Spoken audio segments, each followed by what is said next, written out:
Velkommen til Anneby News. Vi giver dig de seneste nyheder på anneby.dk.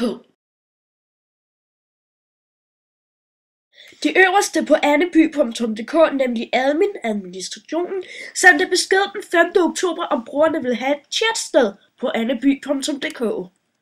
Sådan ser det ud. Over 50 har stemt, og langt over halvdelen vil gerne have et chatsted på anneby.dk, nemlig 77%. Næste sæsons program for fodbold blev den 19. oktober kl. 16 offentliggjort på Annebys fodboldklub pressemøde.